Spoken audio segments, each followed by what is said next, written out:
Today we're joined by Ryan Lavarnway, a dear friend of mine, one of my heroes, both in the industry of baseball and really in life. Rhino, thanks for joining us, dude. I'm so happy we finally are doing this because we've been flirting with the idea for Yeah. a few months now, and we're finally doing it.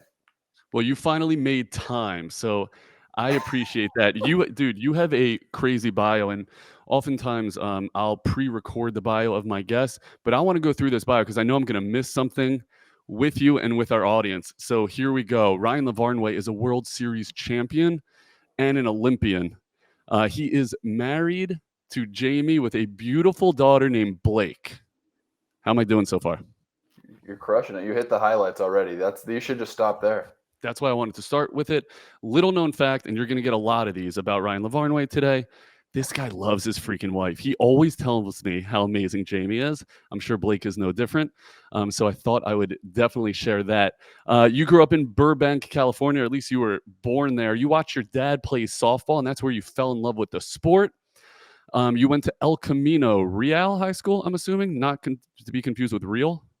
Yeah, it's Spanish. Yeah, Right. Well, that's how the I would real pronounce it. road. The real road. Oh, the real road. Okay. You then go to a little school called Yale, in which you pursue a degree in philosophy. Did you finish that degree yet? Not quite. Okay, we need you to do that. But interesting nonetheless, you're a rock star in the Ivy League. And little known fact, you get there as a right fielder. Yeah. True. That is true? True. Okay, what happened to that, dude? So in high school, I was never the best player on our team. I was never the best player at my position. So I actually caught exactly 0 games on the varsity in high school. And in order to get in the lineup, I had to play outfield to get my bat in the lineup. And I played left field. I got recruited to college as an outfielder because that's what I played at the time. And then at a Hanukkah party, and I was home for a Hanukkah party, my 8-year-old all-star team coach said, Ryan, when are you going to stop messing around with this outfield stuff? You're way too slow to go pro as an outfielder. If you want to have a future in baseball, you got to go back to catching. And you're like, yes, you're right. I was like, well, that's a good point. I hadn't considered that. So I went back to school and I was like, Coach, I want to catch. And he's like, well, we have a catcher. And then the next day, that catcher needed Tommy John surgery. And it was like the stars aligned and I started catching. Dude, stars seem to align wherever you go, and I think that's probably a product of some of your preparation. It's really amazing to see. So then, fast forward through Yale, you mash at Yale, you get drafted by the Red Sox, and that was in what year? 2008. 2008. You get drafted. You make it to the bigs in 2011, and Yes. you stick around pro baseball until 21. 2022, I played also. Obviously, everyone knows that. You played for? You played for whom? 2022, I was in AAA. I started with Detroit in the AAA Toledo Mud Hens, and then my daughter was born, and I got traded when she was 9 days old to Miami for my second stint with Miami in AAA with Jacksonville. That's amazing. So you play in the bigs for the Red Sox, the Oreos, which was clearly the best organization you played for, the Braves, the Athletics, the Pirates, the Reds, the Marlins, the Indians. You touch the bigs with all of those organizations. And so that's going to lead me to, well, before we jump to that first question, you also were an Olympian for the Israeli national baseball team, not just an Olympian and not just on the Israel baseball team, but the captain of the Israel baseball team. And that's where I got the opportunity to know you. So let's jump off from there, provided I didn't miss anything. What did it mean to you to play for Team Israel, especially in light of the current Hamas war? And does it color your experience any differently, knowing what's going on there now? Yeah, so I think you know better than anyone. When I first played for Israel, it was mostly because I wouldn't have made Team USA at the time. Mhm. Right? I'm almost embarrassed that playing for Israel didn't mean that much to me the first time. Mhm. Because, I was raised half Jewish, half Catholic, kind of both, kind of neither, kind of hallmark. Mhm. so I wasn't connected to it, and I took it as a baseball opportunity. And really, um, going to Israel was super meaningful for me with the team. Being welcomed and being embraced by the Jewish community really, really meant a lot to me, and started to shift the way I saw myself in the world. And then it was really a conversation with you. And I don't know if you know, I don't know if I've expressed to you how much that conversation meant. You were sticking electrified needles an inch deep into my arm because my arm hurt. And you said, "Listen, Varney, this was before our first game. You said, if we don't win a game, it doesn't matter. It's enough. Dayenu. The fact that we are here, the fact that we earned our way here on an even playing field, the fact that the Israeli flag is flying on an even level with all the other countries, that is enough, because no one can deny our right to exist." And I ended up having like an amazing game the next day and hitting 2 homers. And then I'm in the press conference, and I have this translator translating questions from 13 different languages into my ear, and I basically regurgitated what you said. And I said, well, the way that our team was put together was the same way that Nazis selected who was going to be killed during World War II. And none of my teammates could believe that I said it on TV, on international TV. And they were like, dude, you said it. Like, we all think it, we all feel it, but you said it. And like, just to see how much it means to everybody, it has become so meaningful for me. And that's a long way of getting to, you said, what does it mean to me to represent Israel in the Olympics, and especially in light of the current war? The first time I played for Israel, I would never have made Team USA. For the Olympics, I was recruited by Team USA. And I chose to play for Israel instead because I want to be a positive, non-political role model for Jewish kids and for the Jewish people. And that is more important right now more than ever, because I think a lot of people in the world, the Jewish people, are in this place where they can't stop thinking about the Hamas war, and they can't think about anything else. And I see my role in this as to be a role model, represent them. And also at times when I give speaking engagements or when we do a podcast like this, whoever's listening, like, let's give them an excuse and a reason to not think about that for a little bit, and think about something positive in Judaism and sports. Yeah. Yeah. And they're so intertwined. You really put that beautifully. Of course, I remember that conversation. I tend to be a little bit like Rain Manny with all the conversations that I have with my athletes. So I remember it well. And I remember you delivering that message at that press conference, and even you now kind of recounting it just kind of brings me chills. I was definitely lucky to be there or have any involvement with the state of Israel, especially as it pertains to athletics. Usually those two things don't really go together, athletics and the state of Israel. And it's amazing to watch what you have done as captain of Team Israel. It led you to write a book, Baseball and Belonging. And I think it touches on a lot of what you just said, which is just that feeling of family that was created inside of that Team Israel clubhouse, both in World Baseball Classic as well later in the Olympics. It also tugs on some of your background, your philosophy background, which is so interesting to me. Varney, we kind of lost touch for like, I don't know, a year, 2 years maybe. And then my financial advisor, a guy named Ben Hoffman, sent me a text because he's an avid Ryan Holiday listener, who's the champion of Stoicism. He's like, do you know this guy? Ryan Lavarnway on Ryan Holiday's pod. And you've become like a voice of Stoicism, or a voice of mental fortitude and health inside the sporting organization, definitely inside the Jewish sports world. So I'm always thinking, where does that world of Stoicism fit into professional baseball? More poignantly, and this is going to be the beginning of our lightning round. Ready? Because I want to start with lightning round. Why does team culture matter in the sport of baseball? Oh man, because if you fail 2/3 of the time, you need your teammates to pick you up. So it's because the way I look at it from the outside, it's every single baseball play is a one-on-one endeavor. So why does it matter whether you get along in the clubhouse as it pertains to success on the field? Every play in baseball is an individual play, and also not.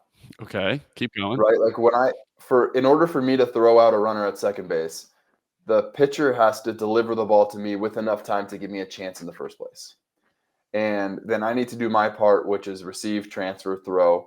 And then the middle infielder needs to be covering the base in time and make a good tag. So there's 3 people involved in that play. If an outfielder, again, is throwing somebody out at a base or a double play is being turned, there's 3 players involved in all these plays. When I'm calling pitches for a pitcher, there's 2 players and 2 minds getting creative and strategic. When you're hitting alone. Yep. But unless you hit a home run, you need someone else to drive you in or someone else to be on base to drive you in. Also, if you swing at the first pitch and get out every single time, the opposing pitcher can throw 27 pitches And be done. and work very easily through a lineup. Versus when I was with the Boston Red Sox, we saw a lot of pitches and we got the starting pitcher out of the game very quickly because we all worked at bats and it became a team approach. So there are more than individual battles going on in baseball. But you asked, why does it matter if guys like each other? Yep. Well, since I've retired from baseball, I've partnered with a positive psychologist here in Denver who does executive coaching. And I've been facilitating executive coaching for almost a year and a half now, almost 2 years. And understanding how a positive culture and a mindset and an outlook can affect performance in the workplace validates everything that I've understood and everything I've experienced on the baseball field and in a clubhouse my entire life. Yeah. Like I'm understanding now I'm understanding the research and the science behind positive psychology and leveraging it for a team. And it really validates everything. Dude, that's gold. Awesome way to think about it. I never really thought about, because I see that one-on-one batter pitcher, right? You make an awesome point of what's the reaction to whatever transpires in that interaction, and that transpires in the dugout, right? So that when you come back from striking out, from getting a single, whatever, it's the response and the camaraderie that transpires in that dugout that is then going to facilitate the next half inning. Maybe it's going to facilitate your next at bat. So that's a really interesting way to think about it. I love that you made the connection between sport and business, because this is a podcast with a wide audience of sports physical therapists that's looking at it both from a clinical aspect and a professional aspect. And when I'm building my business of True Sports, I'm looking at how do I support these teammates, right? Like the PTs that work for us to deliver outstanding care, and how do we create a sense of culture and team around it? And that is absolutely going to better the product, better the business. By the way, probably better the patient outcomes when that team is 100%. unified. Dude, I'm going to change the title of this podcast because that is so good. So thanks for bringing that to light. Okay, next question in our lightning round. Little known fact, Ryan Lavarnway is one of the last athletes to sport a goatee, but also but also a massive foodie. I mean, this guy's life revolves around Michelin star experiences. So what's the most memorable dish you've ever had at a Michelin starred restaurant, and how did that dish affect your life? Wow, memorable dish is tough because we just went to I believe it was our 12th restaurant of the top 50 in the world last month. Okay. And, just as far as memorable dishes, I'll just think of the 2. I'm not following your rules right now. Don't follow my rules. I'm making up my own rules. Good. The most recent, we went to Pujol, which is ranked number 3 in the world. It's in Mexico City. And the 2 dishes from that meal, the first course was a small Mexican corn with ant butter. Oh, God. What is that, dude? It's unbelievable is what it is. You eat it and you're like, I didn't realize I loved the taste of ants. Come on. So what are they, grinding up ants and turning it into butter? Yeah, it's unbelievable. And they smoke it. There's, it's served inside of a hollowed out coconut. You lift it, this beautiful smoke comes out. And then their most famous dish, which is later, is so simple and yet it's mother mole with new mole, and it's just sauce on a plate, but it's mole that has been continuously added to every day for almost 10 years. Come on. Mixed Come with on. mixed with new mole that they made that day in the middle, and you taste the complexity and the difference in the flavors, and it just blows your mind. Okay, so how did those dishes, mole and ant butter, how do they affect your life, Ryan Lavarnway? I don't know if they do affect my life, but my thought is you eat 1 to 3 to 5 meals every single day of your life, right? Depending on who you are. Mm-hmm. These are meals that I will never forget. So that's why I pursue them. Love that. Okay, so take that all the way forward. That lesson, apply that to your life.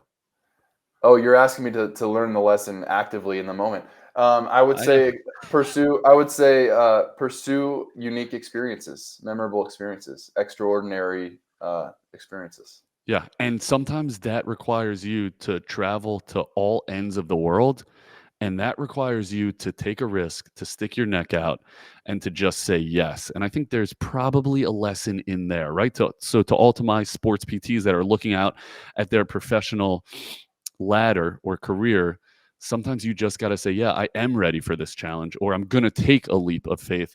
And there might be some ant butter on the other side of that risk. Okay, dude, Varney, you're really freaking good at this. Okay, so you played for a billion organizations.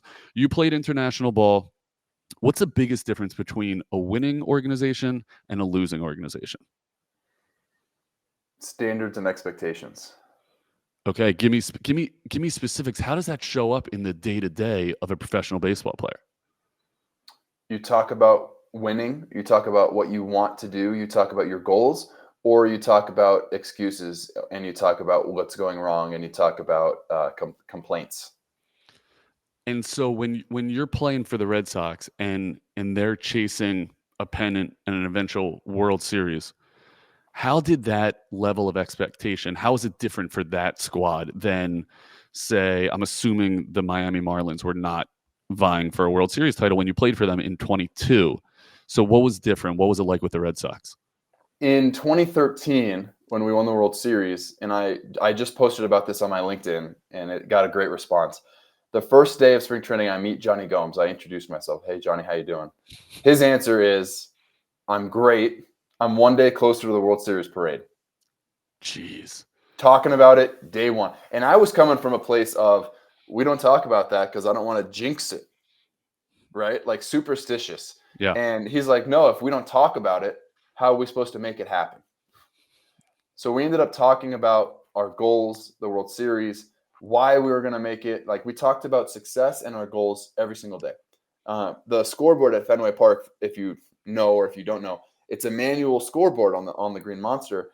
They do a standings of the AL East, and it's manual. You move who's in first place up and down. And they would say all the time, just paint Boston in first place. Paint it on the wall. We don't need a sign to hang because no one's coming for us. The difference is, and I'm not gonna poop on the Marlins because I was actually on the 2020 Marlins when we made the playoffs for the first time in 17 years. So let's choose the A's. Okay, let's choose the A's. It's been a minute. I was on the A's in 17, Major League Spring Training. And instead of coming in, like, I'll never forget this. The A's were the first team I played for that wasn't in the East. It was West Coast. First spring training in Arizona. First really, really bad organization I had played for. Every year in spring training, the Red Sox manager, GM, when they lead the first meeting, they talk about these are our expectations. We're hoping to win. This is how we're going to do it. When they led the meeting for the A's, they said, this is a rebuild year. If we got to 500, that would be a success, and hang with them. And I'm like, that's the expectation you're setting? Are we kidding? And the A's were horrible. But like it starts with leadership. It starts with what you talk about, and then in the A's organization, nobody talked about winning at that time. Everybody talked about, oh, you got to pay for sodas in the clubhouse. Oh, the stadium sucks. There's no fans here today. Like you focus on the negative versus the positive. That's really powerful, and that's probably why they're going to be the Las Vegas A's, right? I mean, crazy to think about. Now, having been through the minors for God knows how many years, you actually, talking about conversations you and I had a million years ago, you once said to me, when you get called up to the bigs, it's like no other promotion you're ever going to get. You go from janitor to CEO in the blink of an eye. I don't know if Yeah. you remember telling me that. Yeah, I say that all the time. It's true. Man, that landed with me. So, what is the difference? What is the biggest difference between a major leaguer and a lifelong minor leaguer? Ooh, you're not talking about the experience anymore. Now you're talking about the talent level of the individual. Talent level and mindset. Yeah, talent level and mindset. So you know what? You want to know honestly what the difference is?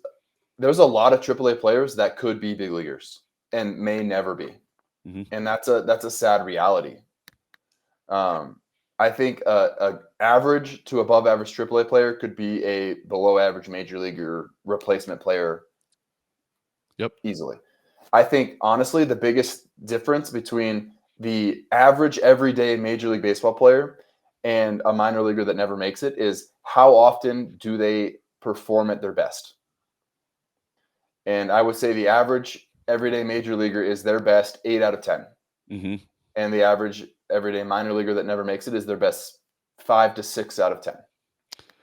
And it's not the potential, because there are high school players that have the physical ability at their best to be major leaguers right now, right? If you throw 100 miles per hour, you're good enough. It's just how many times do you throw 100 miles per hour as a strike, not down the middle? Yep.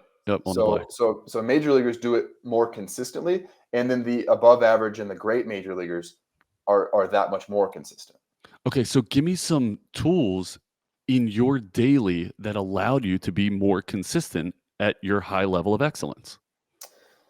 For me, it was mental discipline, right? Physically, I had limitations. You know, I'm the slowest runner on every field I've ever been on. Yeah. I had physical therapists examine you included, examine my hip limitations and say, it's a miracle you're a professional athlete at all. Yeah, it's a miracle you can walk. Not to mention a catcher. Yeah. Like my arm was never above average, right? My defense was barely above average at my best. Mm-hmm. And like, I can sit here and self-deprecate all day, but most of this is very true. Very true. So I had to set myself apart by discipline, right? I had to understand what were the thoughts that were going to get my body to do what I needed to do consistently. Dude, did you come to that realization as a 23-year-old in the Red Sox organization? Like, when did you realize that? When were you really cognizant of that? 2011, I figured that out. What made you figure that out? The big leagues. The Red Sox, and for me, it was mostly offensively first, because that was my strength coming up. The Red Sox would make you journal after every game, and you would have to turn it in once a week about your hitting. So they would say, who was the pitcher, what was the team, what was the date, what was the count, what was the situation in the game, what were you thinking, and what was the result. And I took it pretty seriously, and I had done it for 2 years with no results. I hadn't really dove into it. And then in 2011, I started paying more attention. Okay, like I'm being really aggressive and this is working. I'm being too aggressive. This isn't working. I'm trying to aim the ball this way. I'm trying to pull the ball this way. I'm trying to think about the runners. I'm trying to this. I'm trying to that. And then I started to notice a trend in my own hitting. Right. Mm-hmm. I would let the ball get deep. I would not try to do too much. I would take my singles to right field. And then from there, I would start to feel a little bit more comfortable. I would get a little bit more aggressive, and then I'd start hitting doubles in the gaps. And then I'd start feeling really good. I'd get more aggressive. I'd hit homers to the pull side, and then I would start striking out. And I would strike out, and I'd be in a slump until I started walking. And walking was the key to then I'd start getting my singles again. And it was really walk, singles, doubles, homers, strikeouts. And it was a loop. Mm-hmm. So in 2011, I said, well, why don't I try to improve this loop? And when I get to homers, go straight back to singles. Like skip the strikeout to walk, or skip the strikeouts, certainly, to the walks. And I would understand, well, how do I walk? It's not because I'm looking for a walk. It's because I'm letting the ball get deep and thinking right field. So for me, I learned when I start shortcutting the bad part of the cycle, that's when my career really took off. That's an awesome story. Is this Tewksbury who's walking you through the journaling? Tewksbury was there for other mental skills aspects, but not for the journaling. That was more the hitting department. Okay, so hitting department, it's really interesting because hitting department gives you a tool. They say you got to journal, and what I heard from your example there is you did that for 2 years and it didn't help you at all. Now, number one, good on you for not just being like, dude, this doesn't work for me.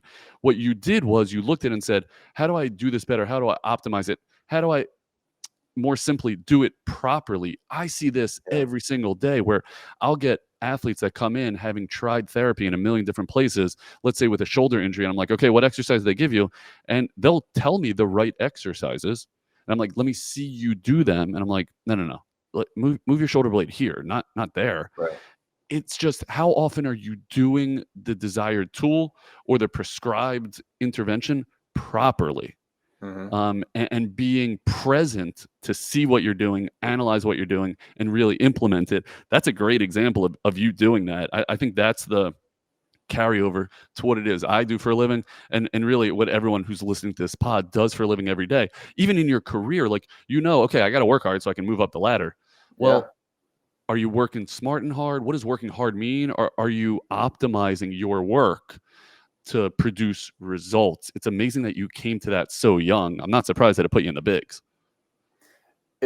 It's a matter of like values and understanding like what's important. Like, when you walk down the street and you're in a good mood, you notice that there are more people smiling at you. Yeah. Or when you hear that song from Prince, The Little Red Corvette, you end up noticing more little red cars on the road. Yeah. It's like when you focus on your goals, you will see more opportunities to get there. Mm-hmm. Right? So in 2011, I was the closest I had ever been to the big leagues before, but I wasn't pounding down the door. I wasn't demanding. So as I'm focusing on my goal, okay, well, let's focus on it enough to start noticing the opportunities to get there. The journal had been there the whole time, and I hadn't used it as that opportunity until I started really focusing on, okay, well, what's the goal and what do I need to do? Mm-hmm. Mm-hmm. And so now that's awesome. Now that you're done with baseball, you're in the professional world, let's say. What do you do now currently that looks like that? So now, I am coaching leadership for executives, and I am giving keynote speeches, and I'm really enjoying it. What do you do that allows you to be present, see trends? What are your practices in your professional life, much like you journaled, analyzed as a hitter? What do you do today? So now I'm starting to notice, right? If I'm looking to get more speeches, make an impact on more people, right? Spread this great message and help people. How do I get the word out? Mm-hmm. Right? Because now that's the challenge, right? I've developed a great speech. Okay, well, there's someone that can coach you to be a better speaker because you're new at this. All right, so I pursued speaking school this year. For 7 months, I was in speaking school. I got a graduate type program certificate from speaking school. Awesome. Now that I've developed the message, now that I'm delivering it in a great way, how do I get it to more people? Oh, LinkedIn. So if I'm going to do LinkedIn, I'm going to start posting on LinkedIn. How do I get my post to get more people? Okay, well, there's this group that will help you spread your message and hack the algorithm. Great. Mm-hmm. What's the next thing? Okay, well, now I'm starting to speak at Vistage meetings so I can speak straight to CEOs and get it to their companies. Great. What's the next thing? So you start to look for, there's a duality between seeing this big goal and then seeing the little steps along the way to get there. Yeah. And I guess it's taking the time to sit down and say, first of all, what is my big goal? And then how do I deconstruct that? Right? Like, how do I hit those little goals? I just went through an exercise of, it's end of year now. End of December is when we're recording. It was probably come out in January. To look at, here we are as a business. Where do I want to be in 24? Okay. Yeah. If I want to be at this place of revenue in 24, what do I need to, what are the little steps that are going to aggregate to get me there? Well, we got to hire more physical therapists. Well, we got to increase insurance reimbursement. And then, okay, how do we hire more therapists? How do we go about that? How do we increase reimbursement rates? And then all of that with the backdrop of, I need my athletes to be getting better and improving. Yeah. Where do I need Ryan Lavarnway's hip internal rotation to improve dramatically. How do I do that? How do I, seemingly do the impossible by getting his hips to open up? Here are the little steps to do it. I loved you mentioning your arm and your throwing abilities, because one of my career highlights, I had like two with the World Baseball Classic. One was warming up a pitcher just when guys are doing like soft toss before the game. Like half the team will line up on a foul line, the other half will go opposite them, and you guys are just playing catch. And I got there. The PT got matched up with Jake Kalish, and he starts like ripping off breaking balls like at my shins in front of 60,000 people in the Tokyo Dome, and my life just flashed before my eyes like that. That was one career highlight. Another career highlight was taking down coming down throws from the catcher. And so I was taking throws from you, and I was taking throws from your backup. And here's why this is interesting. It's an interesting story, other than me just regaling the audience with my athletic prowess. Your throws were so catchable. Your backup had a cannon. Like broke my hand throwing down to second. Why is this interesting? Because he was the backup and you were the starter, right? And so it's not always about that athletic prowess. You obviously brought other types of production that allowed you to be the starter. That was really eye-opening to me. I want to say I learned that lesson then on that day when I feared for my life when your backup was throwing to me, and I was totally comfortable when you were throwing to me. But I think in retrospect, there's definitely a lesson in there. It's real that I was never the best athlete on the baseball field, but you could still be one of the best baseball players. And that's one of the unique things about baseball. I think that translates uniquely to the business world, right? You don't have to have the best Ivy League education, or you don't have to have the best business school background to be the best leader, or to be the best engineer, or to be the best insert physical therapist, insert your job here, right? There are soft skills that lead to hard results that are not just the physical tools that show up on a scouting report. Yeah, no question about it. Okay, so you, Varney, looking forward to 2024. What skill are you working on at adding to your toolbox, for lack of a better term? Number one, always trying to get better at being a dad, because as my little girl continues to grow up, like she's changing and her needs change, so I need to change with them. But I'm really just trying to make as big of an impact as I can and help people achieve their goals, achieve their team goals, be the best team and most efficient with the best bottom line they can. I have 11 speaking gigs already scheduled for next year, and I'm starting to book out. So I'm excited to spread the message. That's awesome, and that's super powerful. Do you sit down and say, hey, here's what I want to accomplish in 24? I have tended to do vision boards before. Tell me about them. What the hell's a vision board? A vision board is more of a visual representation of writing down goals. And it's very much like when you were a teenager and you cut out pictures from magazines and you put them on a piece of paper on the wall. I got into that movie, The Secret, when I was in college. And it's all about visualizing, manifesting, bringing the things you want into reality. And I'm in, dude. I'm into that because I've seen it work. Like I had a vision board from a couple of years ago that I forgot about, and you find it and you look at it and you're like, every single thing on this board came true. What was on that board? A new house, a new car, a salary that I wanted, a salary level that I wanted to reach. The fact that Jamie and I would have a child, which wasn't a certainty for us. A new job with an MLB team, which when I made the vision board, I was selling mortgages and I thought my career might be over. It's incredible that just to see things that I thought were a pipe dream. Yeah. All came true. That's amazing. Okay, vision board. I got to get to work on that. You mentioned a ton about how do you create success. You hinted at the fact that baseball is wrought with failure, right? Yeah. So seven out of 10 times you're going to fail, and you're a Hall of Famer. So give me some secrets as to how it is you overcome that failure when it smacks you in the face. Yeah. So I think that I want to give you a couple tools here. Number one is the most successful, especially baseball players in particular, because I've been around them a lot. The most successful performers relate to their success and identify with their success and let the failures go. Hmm. Right? Like I struck out. That's just something that happened. That's just something that I did. And then you hit a home run. That's me.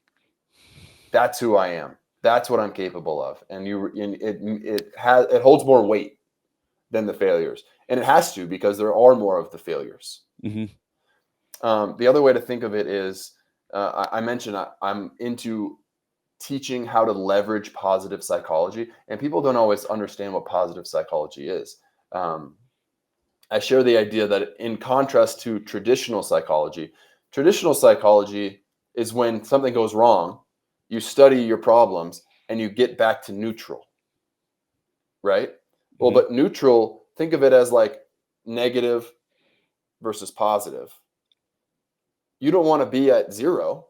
Ideally, you want to be as far in the positive as possible. Sure. So positive psychology takes over where traditional psychology ends and says, okay, now that there are no problems, how good can it get? How close to your potential, how far into possibility can we reach? How much can you maximize your potential, your skill set? How happy can you be? So that's what we leverage. And especially you start from a leader position. A leader's outlook will affect somebody that they come in contact with for up to 7 hours. And it translates one level further. So a leader affects someone that they report to, and they affect someone that reports to them. So a leader's outlook and mindset and the way they choose to show up will affect someone that they don't even interact with for 7 hours. That's basically the entire workday. Yeah. Think about if you've ever been in an elevator with a stranger who's in a really crappy mood, or like your spouse comes home and they had a tough day, and you try to feel for them, right? You try to empathize.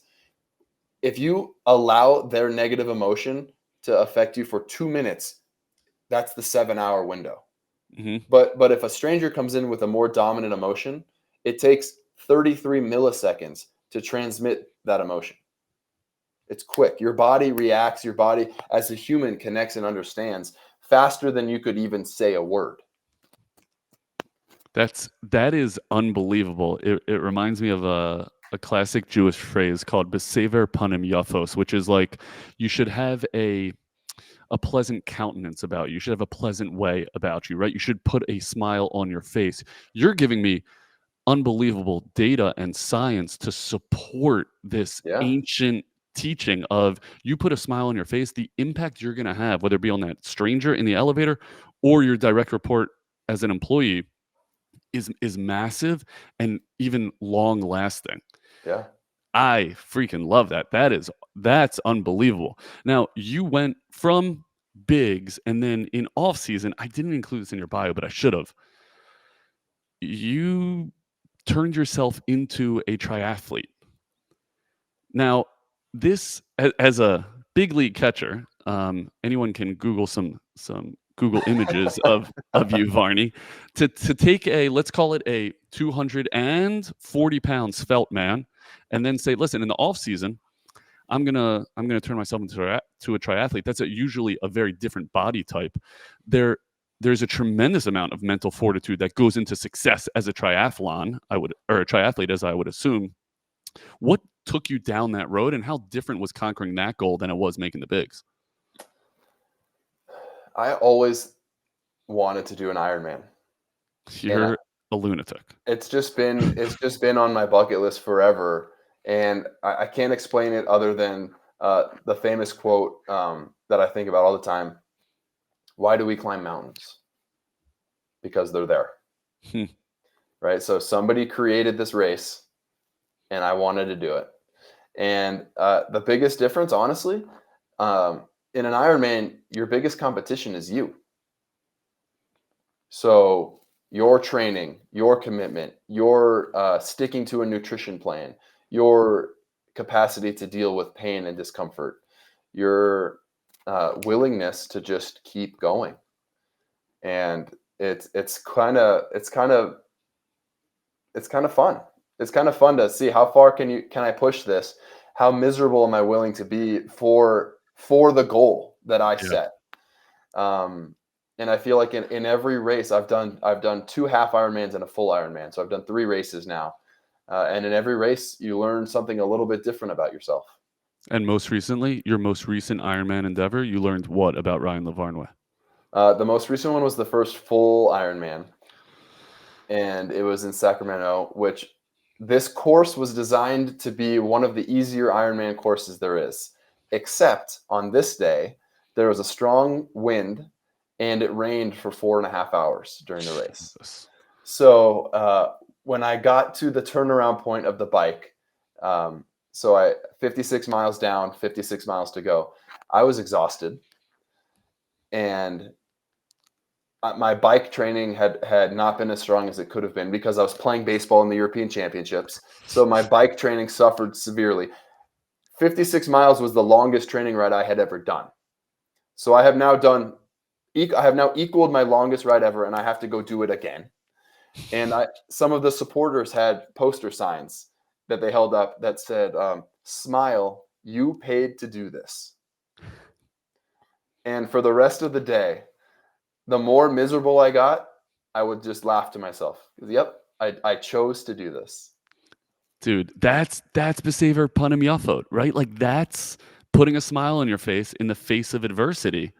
It seems like it worked because I'm assuming you finished that race. It worked. I finished. I beat 1,000 people. I also was beat by 1,000 people. But I finished the race, and I forced a smile on my face as I crossed the finish line, and I'm so happy to have done that.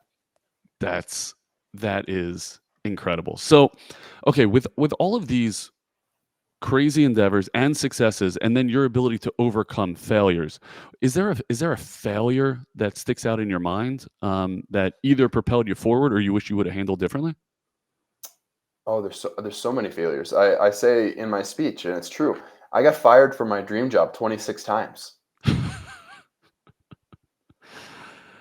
And so you get fired from your dream job of being a major league catcher, a professional catcher. What went through your head as you went through those trials and tribulations? Yeah, some of them I handled better than others, especially towards the end as I learned how to do it and I understood the business of baseball better. Early on in my career, there was some that felt particularly not fair. Mm-hmm. I was playing very well. I didn't feel like I was given the opportunity that I deserved. That word "deserved" is a funny one because the more you feel like you deserve, the more you're setting yourself up for the fall, Mm-hmm. and the more that you understand that most of us are replaceable in anything. Mm-hmm. Right? Like you're maybe not replaceable to your family, to your friends, but in a business and in a corporate setting, even in professional baseball, like most everyone is replaceable. And once I understood that, I tried to lean into the things that were more valuable and take things less personally. There's so many lessons in that. 26 times is a lot of times. It's a lot of times. It's a lot of times to get fired. I just want to come back to one point you hit with a positive psychology standpoint, which was leaning into that which is positive in your successes and self-identifying as a successful individual. The home run is me. The strikeout is not me. Can you reconcile that idea with classic stoicism the way I understand it, which is just letting everything pass by? Yeah. Just understanding that positive, negative, the the the picture that I imagine is it's simply all weather, right? And we are the backdrop that is the sky, and weather is just passing by. And we're not going to jump into either of them. We're not going to hold on to the negative. We're not going to hold on to the positive. Reconcile that with, no.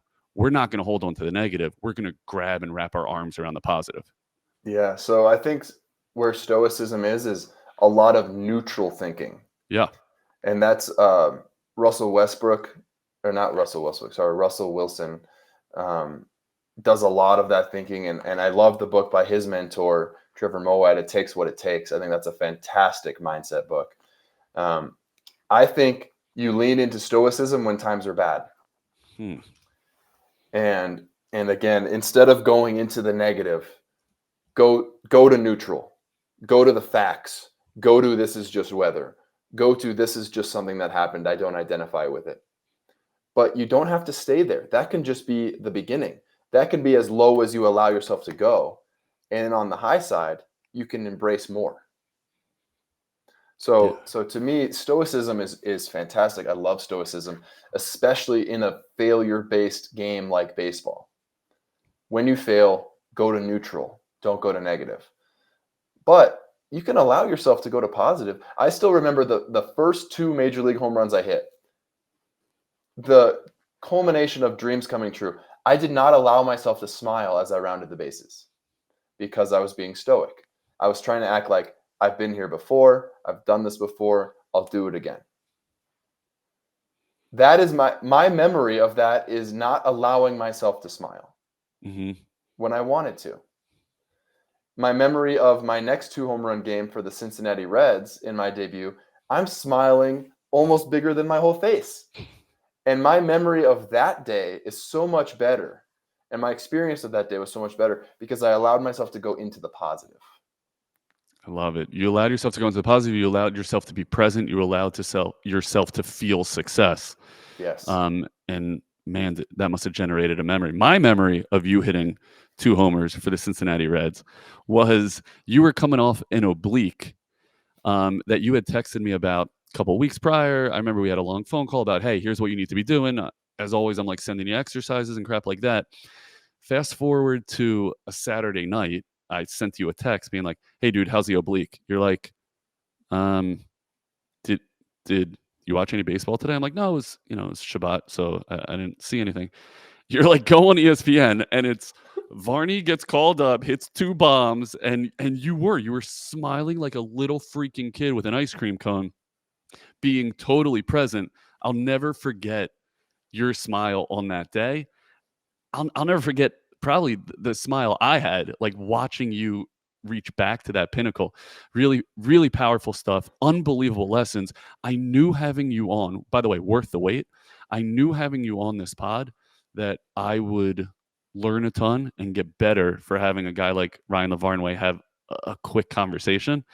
Your ability to motivate, to educate, to inspire, it really knows no bounds. I don't say that to many, and I appreciate your time and everything you've taught me and our awesome growing audience here of Sports PT. So I really appreciate you, Rhino. Yeah, thank you. And you know what? I would love to see you get back to, and this is on a very serious note, to your version of the goatee. Dude, I can't do a goatee. Maybe I'll grow my hair out like you. I've seen you do the goatee before. You have never seen me. I've seen you. You've got the full beard going right now. That was a different PT. I think you're mixing me up No. with Root.